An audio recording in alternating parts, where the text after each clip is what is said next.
right, everybody, welcome to Trail Boss Mafia. So today I'm going to be trying out for the first time a reaction video, and it's going to be on the TFL truck channel. I'm pretty sure you guys have heard of that. They are going to be looking at the 2.7 liter turbo engine that's on the 2023 Colorado. So let's go ahead and dive right into it. Got my little twisted tea here. Cheers, everyone. All right, let's see what we got. Hey guys, I have a very special video for you right now because I'm in California at the introduction first drive event of the new 2023 Chevy Colorado. And what I have here is the 2.7 liter turbocharged engine. All right, so this is the first time I'm watching this for this video on the TFL channel. It's been out for a few days now. And I'm curious to see if it's the same 2.7 that came out on the Silverado back in like 2019, 2020 timeframe. Which is under the hood. But who I have with me is Kevin. Kevin, can you please introduce yourself? Yeah, Kevin Luchansky, Global Propulsion Systems, Assistant Chief Engineer, 2.7 liter. All right, dude, so you're the guy, because I think I've met you, what, 4 or 5 years ago? Yeah, 5 years ago we launched this engine. Yeah, so this 2.7 liter, 4-cylinder, turbocharged engine has been in the full-size truck. Yes. But okay, there's the answer to that question there. It looks like it has been in the full-size truck. I remember when these came on the lot. I used to sell Chevy vehicles. These came on the lot, and we were pretty excited to try them out, you know, and they have a nice pep.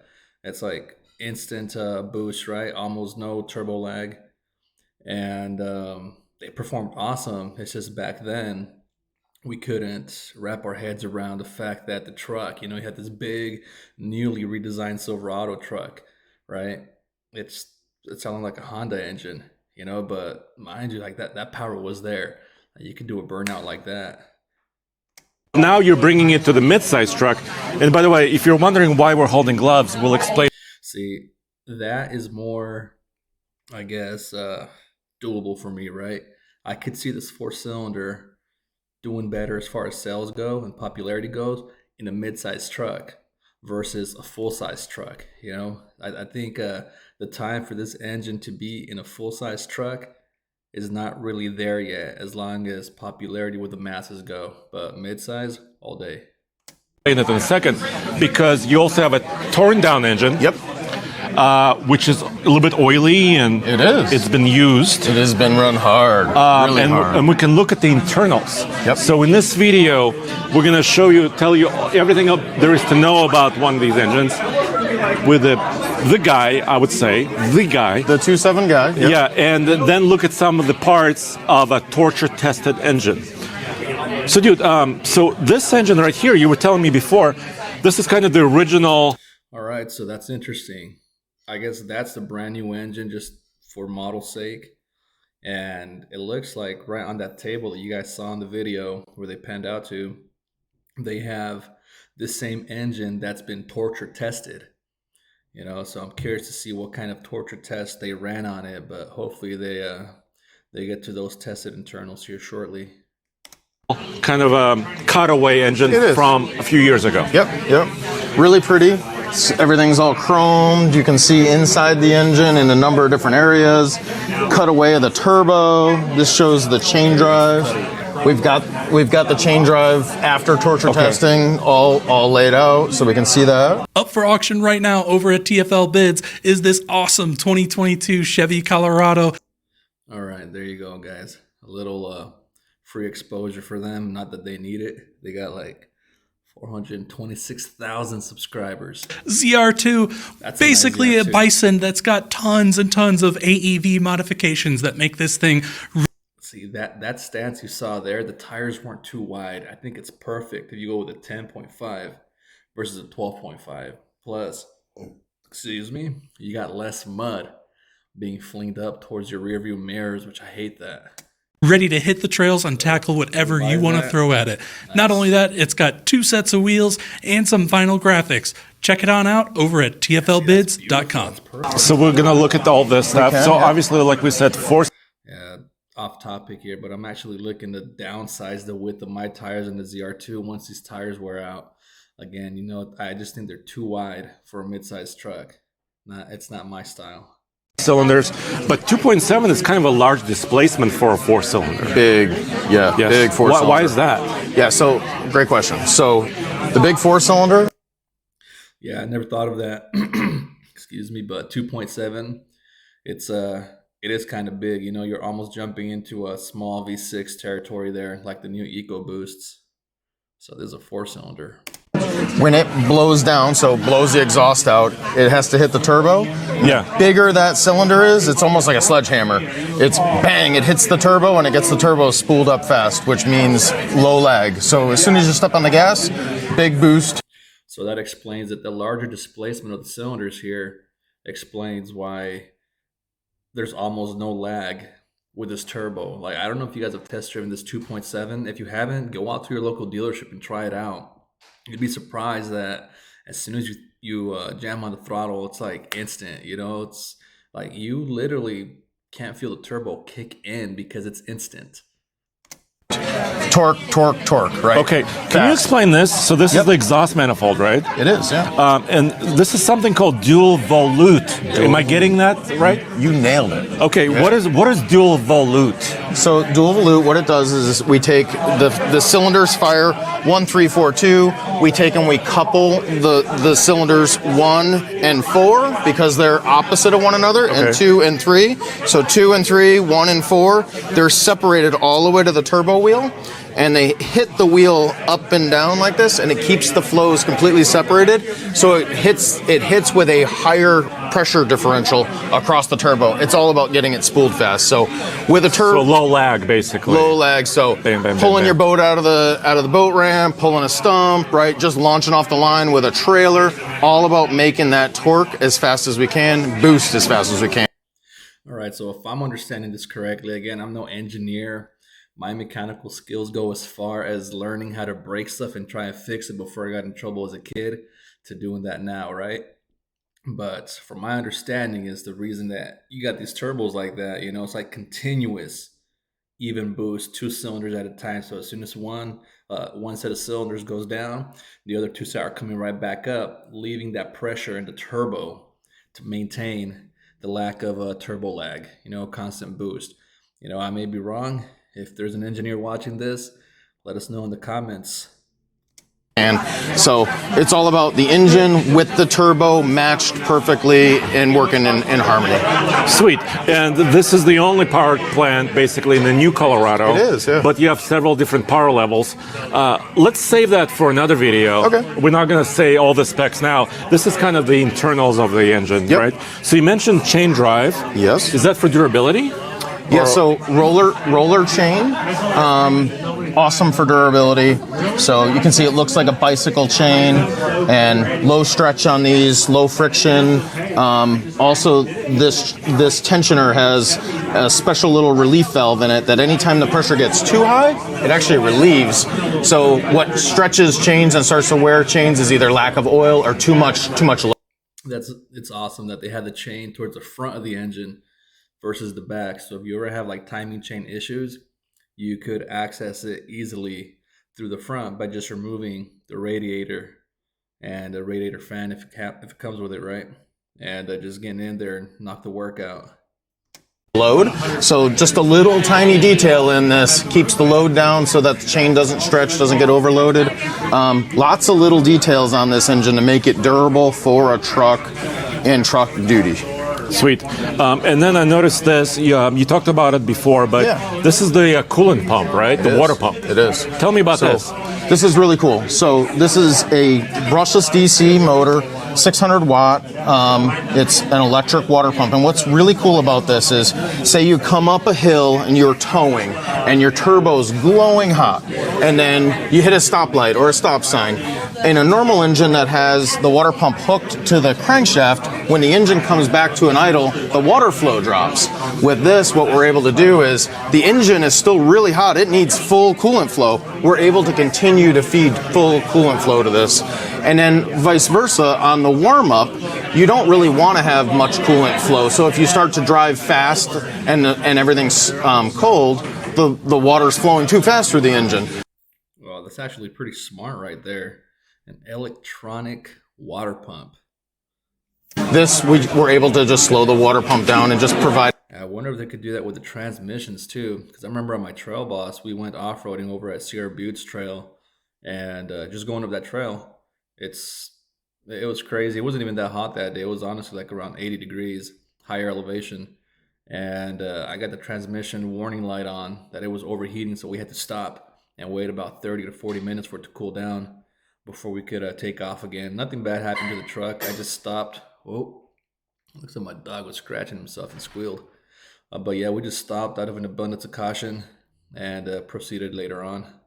But yeah, that's I wonder if that technology is going to transfer over to the bigger engines or the other engines on the trucks. Exactly what the engine needs under all conditions. So like in the wintertime, you can also warm up the engine a little bit quicker. You can, yeah. Okay. In the cab. In the cab. So with people don't realize this, but you have a little radiator for the cab, and it's all about getting the water flowing through that. So when it's really, really cold out, we run the pump actually fairly fast to try to suck the heat out of the engine and get it into the cab. All right, so that radiator for the cab, a lot of you guys might know it as the heater core, and that's what's responsible for warming the cabin of your vehicle during the wintertime. It acts like a heat exchanger. You get all that hot radiator fluid flowing through it, and it's exchanging the heat, right? And it's blowing it out through your vents. Okay. Yep. But that makes sense. I mean, because in an efficient engine, this is fairly efficient as well. It is.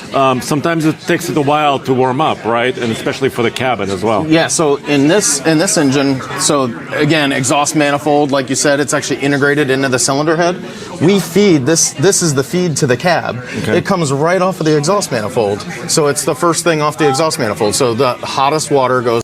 It says the exhaust manifold is integrated into the head. That is crazy.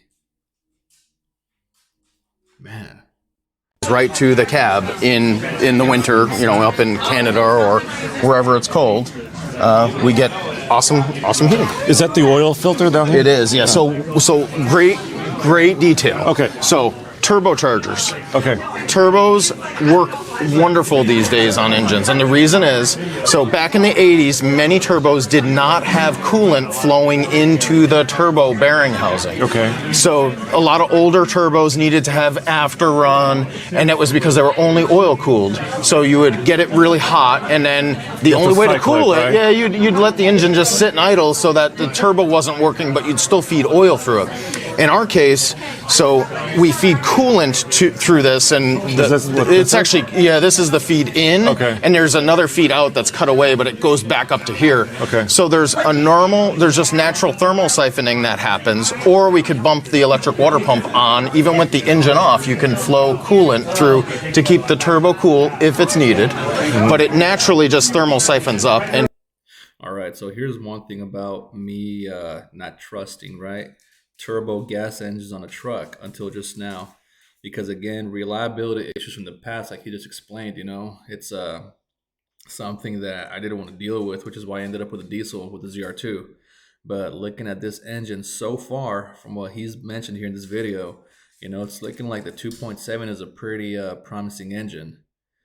So the fact that you have coolant flowing into it, I wonder if it's controlled with actuators and the car's computer that tells it, once a temperature or a turbo temp reaches a certain temperature of the air, if it kicks on an actuator that lets that fluid run through, which I'm assuming it does. Hope it does, but if it does, that is freaking awesome. Cools, and then if you look here, filter, so oil filter. The first thing off of the oil filter is feed to the turbo. So turbos need clean, cool, fresh oil. So, and you just want to get the oil to the turbo as fast as you can. So we do that with first feed off of the filter. So this engine is purposely built to be a turbocharged engine and very durable as well. Yes. And then the maximum output in the Colorado, it's 310 horsepower and 430 pound-feet of torque. Correct. See, those are diesel numbers right there. That's Okay, those are V8 numbers with horsepower and small engine diesel numbers there for 4 cylinders. The ZR2 Colorado only has like 360 some odd pound feet of torque. So the fact that a gas turbo engine could pump out more numbers than that would make it a worthy crawler too for the trail. Especially if you get the ZR2 with a front locker. At 3,000 RPM, I have a cheat sheet right here. So See, and I thought that's a lot of. I thought you were trying to pass the test. You cheated. I'm good with But it's numbers. good. I'm It's pretty good. good. Yeah. Anyways, so this is kind of the cutaway engine, but this was what 2019-ish, Yes. where you put it in the full-size trucks. Correct. But back then, it only made less torque. It did, yeah. So what do you- 348 back then. So you've updated the engine since then. So the engine has been so durable, and we've gotten so much field experience with it now. We were able to crank the torque up to 430 pound-feet. And you've updated a few parts We along have, the yeah. way. Yeah, along All the right. way. Well, can you show me can you explain first of all how you torture test, and that's when. All right, so I guess they did.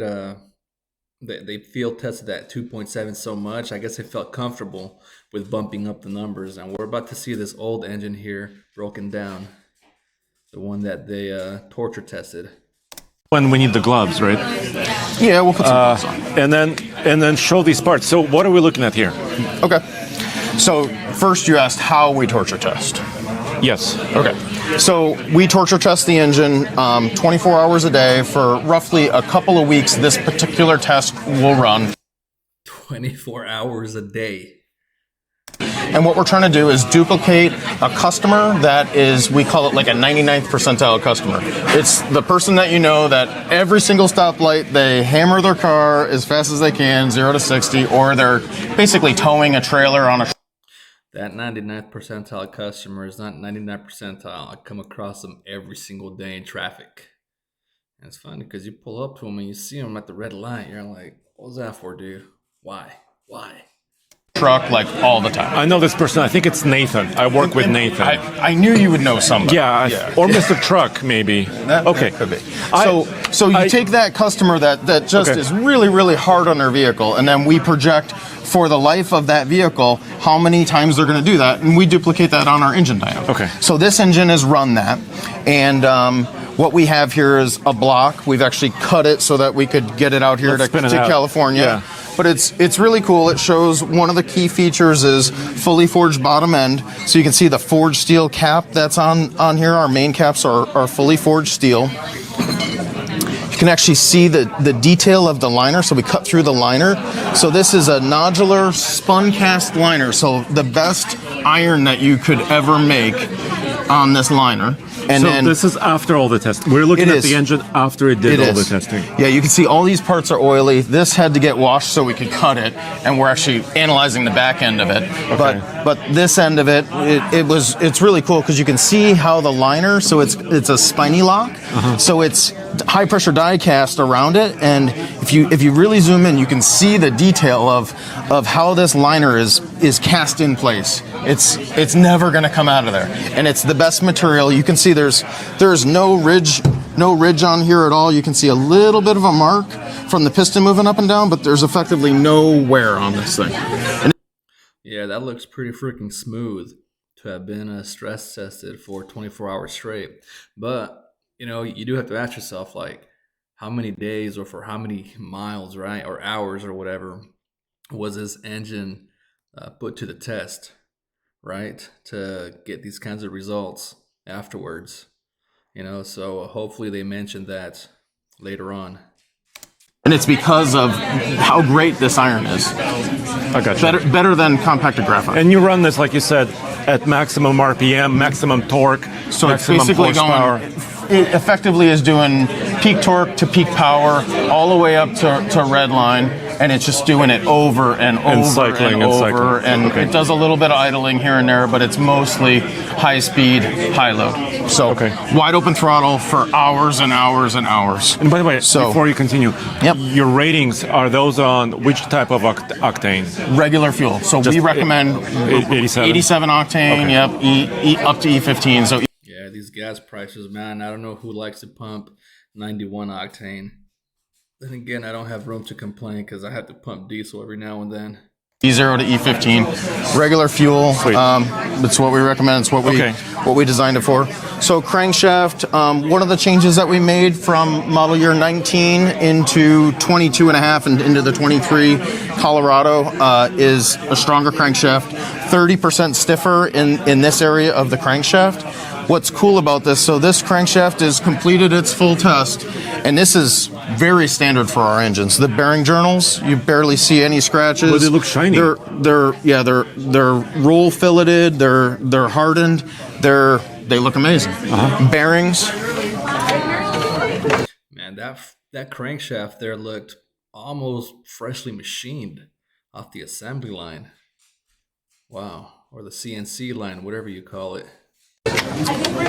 Bearings, rod bearings. So tri-metal rod bearings, you can see the color on them versus a bimetal.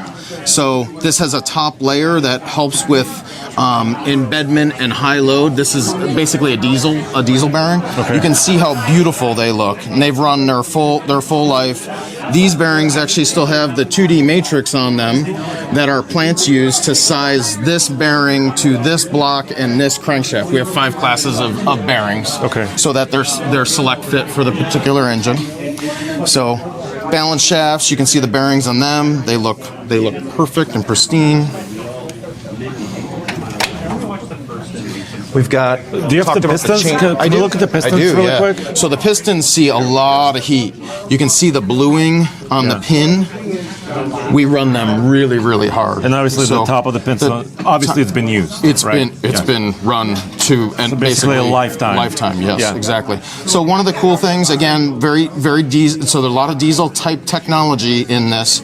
This ring is cast in an iron ring carrier. So the top ring handles all the load, and it's all about that iron ring carrier is able to handle the high pressures. This is not stuff that a normal gas engine has, but more of a diesel technology. Sorry, I wanted to shed some light. All right, so I think, that makes sense. You're getting borderline diesel performance with the torque, and you see a lot of diesel type engineering going into these internal parts, which is pretty impressive. Light. Oh, there we go. Yeah, you can see the color difference here. So that's iron, and so this top ring. So it's a steel top ring, best that money can buy, and it's housed in an iron ring carrier so that it can handle that load. So you can see the bluing on the pin for how hot it is. The pins still push right out. Just by hand. Okay. Yeah, it's a floating pin. So there's little clips here. And it's hard to grab. I see the oil. You can see the oil. Here's the connecting rod. So bush connecting rod with oil feeds in it. You can see how hard this is run. All high load, wide open, almost all wide open throttle. Gotcha. That's really cool to see. I usually don't see this type of stuff. Sliding cam stuff. So here's the timing drive all laid out, so you can see more of it. There's 2 different timing drives. This is the one that drives the oil pump and the balance shafts. This one drives the camshafts. Here's the 2 cam phasers, intake and exhaust, with their little magnets that actuate them.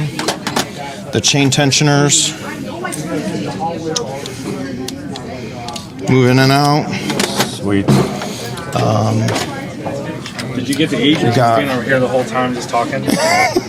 we got the valves. Hold on. We got the valves. So exhaust valves. One of the things to make these live, hollow stem, sodium filled. Okay. And they run in the cylinder head here. Is that aluminum or is that? This is cast aluminum. Okay. And then these are high conductivity seats. So as this valve is, because it's a turbo engine, it runs really hot. In order to get the heat out of the valve, these seats have high conductivity material right at the wear surface, or right below the wear surface, and the wear surface is very, very hard. So it conducts the heat into the cylinder head. Same thing with the guides. The guides are high conductivity as well. But you can feel how nice these feel. There's no guide wear. Very tight. Very nice. Cool. All the roller finger followers. that run on the camshafts. So this is an exhaust cam, fully billet steel camshaft. This is bearing steel, the hardest, best steel we can buy. Hold on, don't put it away yet. Yep. I wanted to ask you about this. Yep.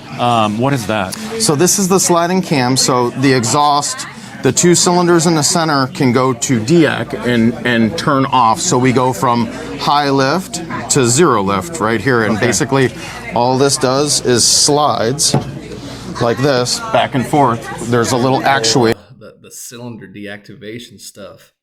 That stuff was crazy with the V8s. I think, pretty sure I heard they did away with cylinder deactivation for the newer Silverados. I may be wrong. I haven't been really looking at them. But, I mean, yeah, a lot of people are having issues with that stuff. You having lifter failure and all that. Actuators are here. Cylinder deactivation. It is so to cylinder speak. deactivation, yes. There you go. So All right, so the 2.7 liter Colorado will have cylinder deactivation, unfortunately. the actuators. The actuator has a pin that it rides in here, and as that pin shoots into this groove, as this turns around, it goes clunk and it moves over. Okay. On the intake, we have 3 steps. We have high lift, so high power.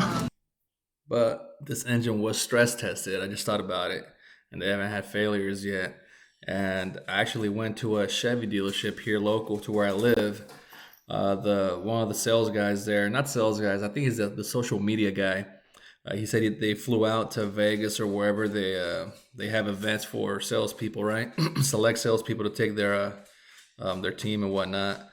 And according to him, the GM rep that was training them on the engine, the truck, showing them the features and all that, said that this is the first ever engine in GM history that has not failed on them during testing. And I believe him because a lot of people already called the 2.7 in the Silverado GM's next flagship engine.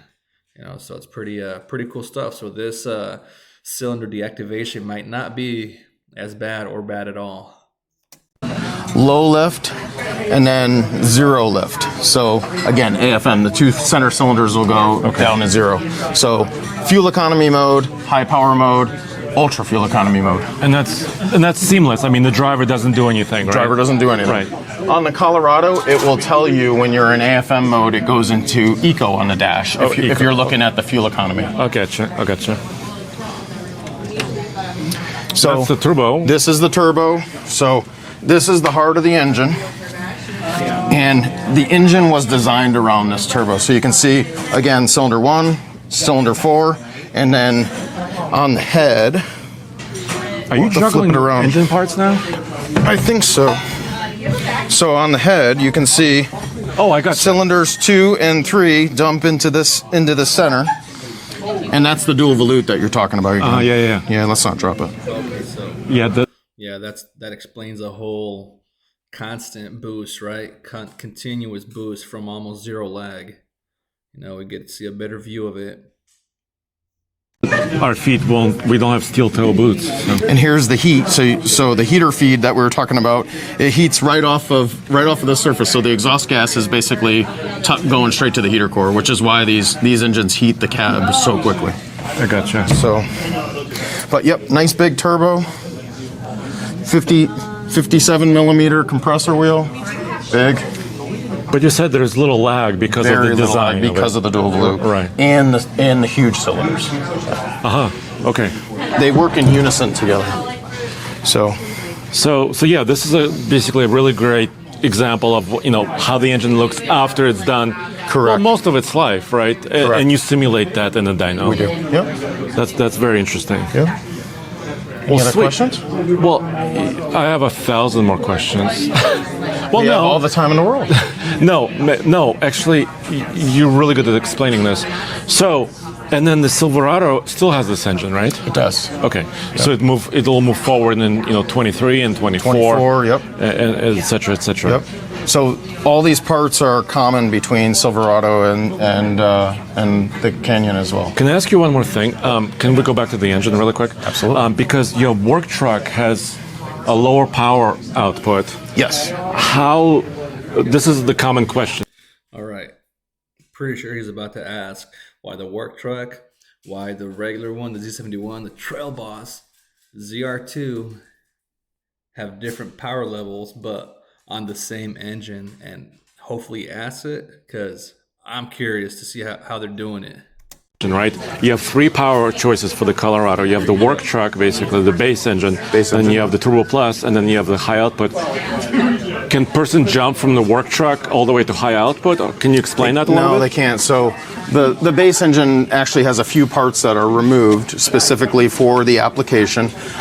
That application was all about efficiency. All right, so yeah, it's hardware related. Makes sense.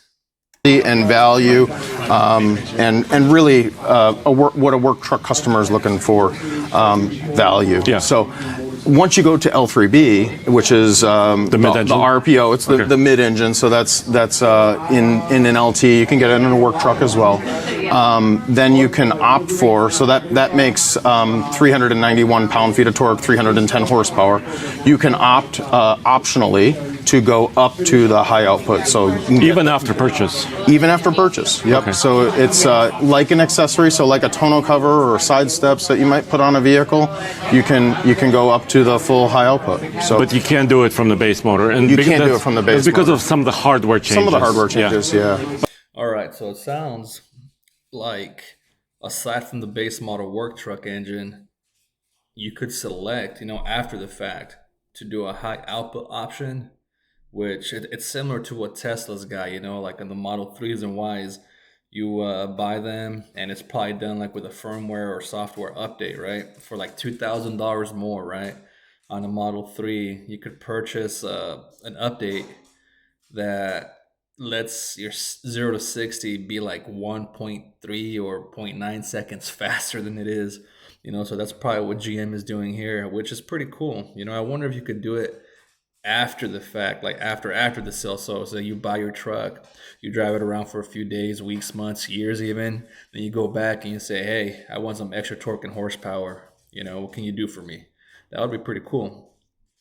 Okay, that makes sense.